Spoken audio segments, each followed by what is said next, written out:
పవన్ కళ్యాణ్ పైన వైఎస్ఆర్సీపీ ఎమ్మెల్యే తాటిపర్తి చంద్రశేఖర్ కీలక వ్యాఖ్యలు చేశారు. ట్విట్టర్ వేదికగా ఆయన స్పందించారు. పవన్ కళ్యాణ్ మోసానికి రెండో ఏడాది అంటూ ట్వీట్ చేశారు. పవన్ కళ్యాణ్ అధికారంలోకి వచ్చిన తర్వాత రెండో నూతన సంవత్సరం వచ్చింది. అయినప్పటికీ పవన్ కళ్యాణ్ గతంలో చేసినటువంటి ఆరోపణలు నిరూపితం కాలేదు. అదే సమయంలో పవన్ కళ్యాణ్ చేసినటువంటి వ్యాఖ్యలకు ఎక్కడా కూడా ఆధారాలు లభించలేదు. పవన్ కళ్యాణ్ ప్రధానంగా సుగాలి ప్రీతికి న్యాయం చేస్తామని గతంలో హామీ ఇచ్చారు.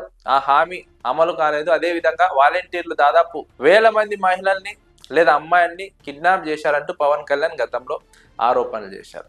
ఆ ఆరోపణలు కూడా ఎలాంటి రుజువు లేదు. ఇప్పటి వరకు నిరూపితం కాలేదు. పవన్ కళ్యాణ్ ఆ రోజు ఆరోపణలు చేశారు. ఇప్పటి వరకు వాటిని నిరూపితం చేయలేదు, రుజువు కాలేదు, వాటికి ఆధారాలు లేవు. కానీ ఆ రోజు అసత్య ప్రచారాలు చేశారంటూ తాటిపర్తి చంద్రశేఖర్ సంచలన వ్యాఖ్యలు చేశారు.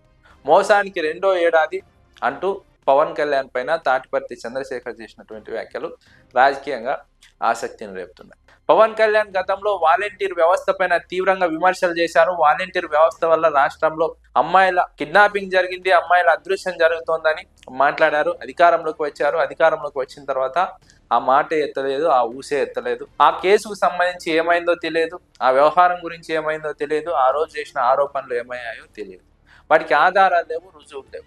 కేవలం ఆ రోజు అధికారంలోకి రావాలని, వైఎస్ఆర్సీపీపై దుమ్మెత్తిపోయాలని, బురద జల్లాలని, డ్యామేజ్ చేయాలని పవన్ కళ్యాణ్ అలవోకగా అబద్ధాలు చెప్పారు, ఆరోపణలు చేశారు. ఈరోజు వాటికి సాక్ష్యాలను, ఆధారాలను అడుగుతుంటే సమాధానం లేదు. వాటిని నిరూపితం చేయమంటే సమాధానం లేదు. వాటి గురించి మాట్లాడడం లేదు. అనవసరమైన విషయాల గురించి మాట్లాడుతున్నారు. ప్రతిపక్షంలో ఉన్నప్పుడు ఆరోపణలు చేసిన విషయాలపైన పవన్ కళ్యాణ్ మాట్లాడడం లేదు. ఇదే వైఎస్ఆర్సీపీ ఎమ్మెల్యే తాటిపర్తి చంద్రశేఖర్ పవన్ కళ్యాణ్ ను ప్రశ్నిస్తున్నారు. సుగాలి ప్రీతి వ్యవహారంలో పవన్ కళ్యాణ్ పెద్ద ఎత్తున పోరాడారు. వైఎస్ఆర్సీపీ అధికారంలో ఉన్నప్పుడు ఆమె తరపున మాట్లాడారు, న్యాయం చేయాలని కోరారు. కానీ ఇప్పుడు అధికారంలోకి వచ్చారు. వైసీపీ ఒకవేళ న్యాయం చేయకపోయి ఉండవచ్చు, కానీ పవన్ కళ్యాణ్ న్యాయం చేయాలి కదా. ఆ రోజు మాట్లాడారు కదా, మద్దతు ఇస్తామన్నారు కదా, ఇచ్చారు కదా. అధికారంలోకి వచ్చిన తర్వాత న్యాయం చేస్తామన్నారు కదా, వారికి మాట ఇచ్చారు కదా, హామీ ఇచ్చారు కదా. మరి ఈ రోజు ఎందుకు న్యాయం చేయడం లేదు? సుగాలి ప్రీతి కేసులో ఉన్నటువంటి నిందితులను ఎందుకు శిక్షించలేదు? ఆ రోజు వైసీపీ చేయలేకపోయింది, ఈ రోజు మీరు చేయవచ్చు కదా. అంటే ఈ కేసు కూడా పవన్ కళ్యాణ్ చేసినటువంటి ఆరోపణలు అబద్ధం. వైఎస్ఆర్సీపీని ఇరికించి వైఎస్ఆర్సీపీని బద్నాం చేయాలని చేసినటువంటి ఆరోపణలు అబద్ధం. నిజమే అయితే ఎందుకు ఈరోజు బాధితులకు న్యాయం జరగడం లేదు, దోషులను శిక్షించడం లేదు, ఈ కేసులో ఎందుకు అరెస్టులు జరగడం లేదు? దీని వెనుక ఎవరున్నారు? అధికారంలో ఉంది మీరే కదా. ఎందుకు ప్రశ్నించలేకపోతున్నారు? ఎందుకు శిక్షించలేకపోతున్నారు? ఎందుకు వారికి న్యాయం చేయలేకపోతున్నారు? ఇదే తాటిపర్తి చంద్రశేఖర్ వైఎస్ఆర్సీపీ నుంచి పవన్ కళ్యాణ్ ను సూటిగా ప్రశ్నిస్తున్నారు. ఈ రెండు అంశాలను పవన్ కళ్యాణ్ పెద్ద ఎత్తున మాట్లాడారు. పెద్ద ఎత్తున మహిళల తరపున నిలబడుతున్నట్టు ఒక ఇంప్రెషన్ క్రియేట్ చేసుకున్నారు.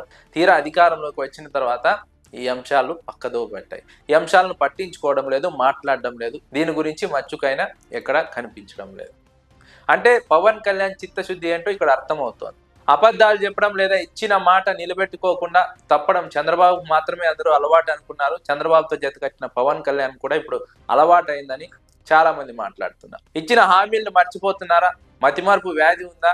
ఎందుకు పవన్ కళ్యాణ్ ఈ విధంగా వ్యవహరిస్తున్నారు? ఇది ప్రస్తుతం రాజకీయ వర్గాల్లో జరుగుతున్నటువంటి చర్చ. వైఎస్ఆర్సీపీ ఇదే అంశం పైన ప్రధానంగా ప్రశ్నిస్తోంది. ఆ రోజు ఆరోపణలు చేశారు, ఈ రోజు అధికారంలోకి వచ్చారు, వాటిని నిరూపితం చేయలేకపోతున్నారు, వాటిని పట్టించుకోవడం లేదంటే ఆ రోజు వైఎస్ఆర్సీపీపై చేసిన ఆరోపణలు అబద్ధం.